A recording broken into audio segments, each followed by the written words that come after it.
Welcome to Bloom Today. We have an inspirational show for you. We're going to be talking about moving beyond disappointment and pain. Hi, I'm Paula Wallace, president of Bloom in the Dark, and this is Ginny Paula, the single-handed serenity coach. Welcome to Bloom Today, where we talk about internal and external brokenness and how you can heal, so that you can use the fertilizer of your past to bloom today.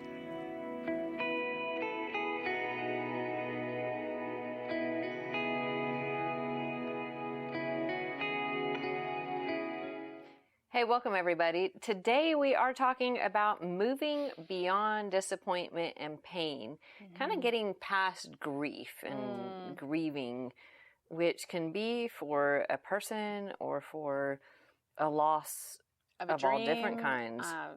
Loss of expectations, disappointment. I mean, that's disappointment, right? Loss of expectations. Yes. Yeah. Good. I'm glad we've defined that.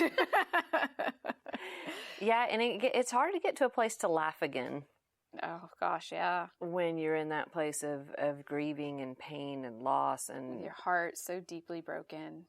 It's tough.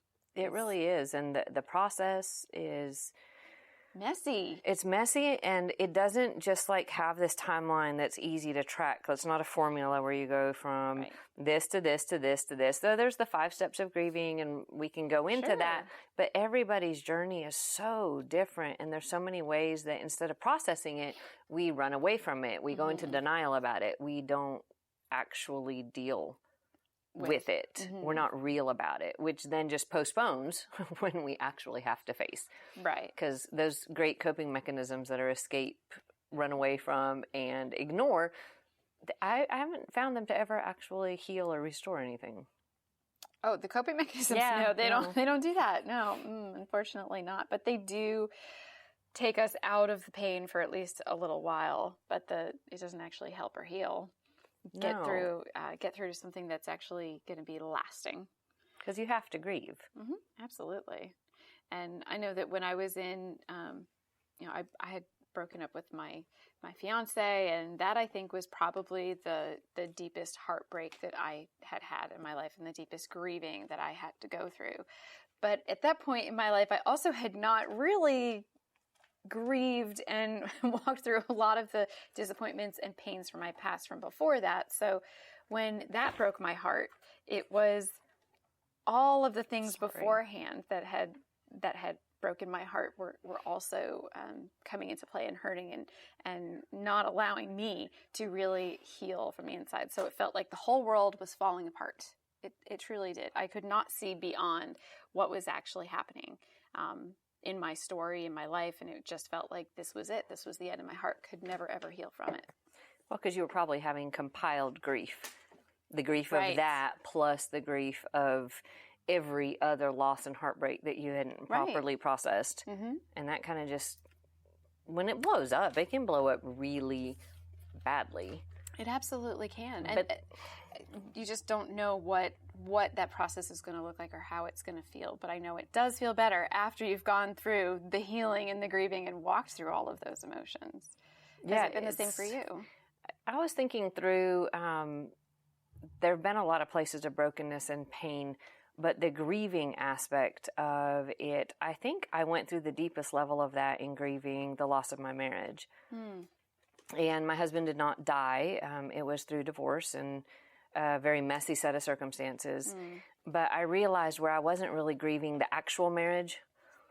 I was grieving the loss of dreams and expectations and a belief of what it should have been, what I had fantasized it was. Right. All of the things that I had built up in dreams and fairy tales and I know it's bad right now, but it's going to be better and it's going to get fixed and this is who God chose for me. So it's got to just suddenly get better. And so when it didn't, and when choices were made that I didn't get to control or fix or do anything about, I had to, I ran away for a couple of years. From processing. I ran away from dealing with the grief and the loss. Oh, it's not like you went to Jamaica and had a vacation. I so wish I could have literally run away. But emotionally, mentally, from all these issues, I just wasn't able or ready or willing to really face and process that stuff and grieve it properly. Yeah. So when I finally did, there was a lot of pain and damage to process and work through, and it has been a grieving process. There's still some times when something hits me and I realize the loss that represented. But as I've walked through that healing process, it has become less and less of a trigger for a tailspin. It's pain, but more the memory of pain than new pain. Does that make sense? Right, feeling like it just happened yesterday. That Right. same sting that had happened. And I've also grieved through a whole lot of other things that one event triggered, kind of like all of the ungrieved pain and loss in my life. Yeah. And as I've kept intentionally working through and allowing myself to feel and process and deal with the pain, it has made all of it less damaging, less painful. And it's messy, ugly, lots and lots of tears. Yeah.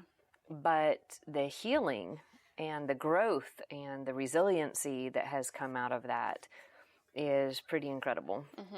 I completely agree. Lots and lots of tears. No. Yes. But God says he'll bottle them all up. Yes, he will. And that in heaven, in the new reality that we're working towards, there is no more crying and no more tears. And You'll I'm wipe like, away every single one. that'd be amazing. No more. That's fantastic. I can't wait. I look forward to it. But until then, I actually at this point have learned to embrace the tears and embrace the grieving that needs to get done. And I actually look for it and think, where is it that I need to grieve? What is it that I need to do? What am I not looking at? Because I know that that's so harmful. Scheduled meltdowns. Scheduled meltdowns. Yes. A friend of ours taught us that. Yes, a very wise friend of ours. Very wise friend of us. The scheduled meltdown, the place where we're detoxifying emotionally. Yes. For the next through half hour, cleansing I'm tears. just going to let it all out. And then I will, kind of try and put myself back together. But I have this time to just let it all out, because so often we're just trying to do this mix of grieving where we're trying to keep it all together and we're trying to grieve and we're trying to keep it all together and we're trying to grieve. But if we just give ourselves that time, then that can be a really healing period of time. And sometimes we need to do it every day when we're going through an intense process to really Or just multiple lean times into a day. yes, lean into the pain. But it was interesting that I think everyone can help understand the grieving process and help themselves learn to be okay with grieving and working through disappointment and pain through some specific tools that give them a chance to kind of see it differently. Absolutely. Which for me, one of them was having an eternal perspective. Stuff happens here that really, really hurts and is devastating and damaging so much of the time. But this isn't the end of it. Amen to that. Like, that's such a big deal. In Thank Psalm God. 16:8, it says, I keep my eyes always on the Lord. With him at my right hand, I will not be shaken. Yes, with him. At Right my hand. He has your right hand, doesn't he? He does. He's holding it up in heaven. Because he didn't give it to you down here. No. So Again, the eternal perspective of, well, I could say, oh, gee, you don't have your right hand. I've got this loss. Or I could say, you know what, when he comes again, I'm going to get my perfect body, and then I will have two hands, and I was made perfectly for what he wanted here on this earth. But I also, that's the perspective of the eternal perspective of, this is part of a bigger plan. He has other plans for me as well. He can give me that perfect body later on if he wants to. This isn't necessarily set in stone, and this isn't necessarily a problem, because I'm seeing eternally, not just confined to this body, this moment in time. Right, because we aren't just in a timeline of earthly tangible things. There is that eternal, spiritual, otherworld part of eternity, which is a whole lot longer than this itty bitty space of time. But then when we have that pain and we are here and we are in our bodies and it does really, really, really hurt. Yeah. Then I process things where I have taken that deep-seated agony and pain and gone, God, here it is. I'm surrendering it to you. I sure can't tolerate or handle or manage it myself. Yes. I'm just, maybe some people can. I'm really not strong enough. No, I don't think anyone, really can. I don't think we weren't built that way. Yeah. I love to just have the idea of opening my heart to him, and that image to me is of just surrendering it to him, but bringing him into the pain and inviting him into that place to heal it, because he can supernaturally heal what I cannot, but feeling it and letting him in is part of that process. Psalm 147:3 says he heals the brokenhearted and binds up their wounds. Man, it's just, if he's going to do it and he can do it supernaturally, I'm going to let him do it. I'm not going to try and figure that out myself. Right, and sometimes we want him to have done it in a certain time frame or under our guidelines. Well, God, you should do it now, or you should do it this way, or it should feel like this. And my experience is not that way. It has not been where it's like an on-demand push button. Healed now, no more pain, no more. Yeah, I haven't personally experienced that. Yeah. But I have had places. One time, 2 years after just a devastating thing happened, in that one area, I cried for 3 hours straight. And I cried out hurt and hurt and hurt and hurt, begged him to take it. And in that place, it went from daily agony and dysfunction about this one thing to that him literally healing that supernaturally, where from that point on, I had a memory of the hurt, but it wasn't a fresh, raw hurt. Now, mind you, that was a little piece. I had a lot of other hurts that he had not miraculously healed that way, but I knew what it felt like when he did. Right. Because that was It's an amazing gift. It was huge. That's wonderful.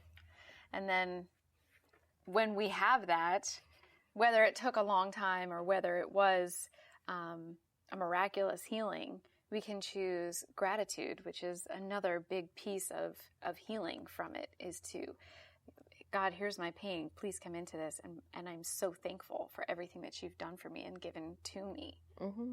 Well, when you're talking about in everything, give thanks. Oh, yeah. Not for everything necessarily.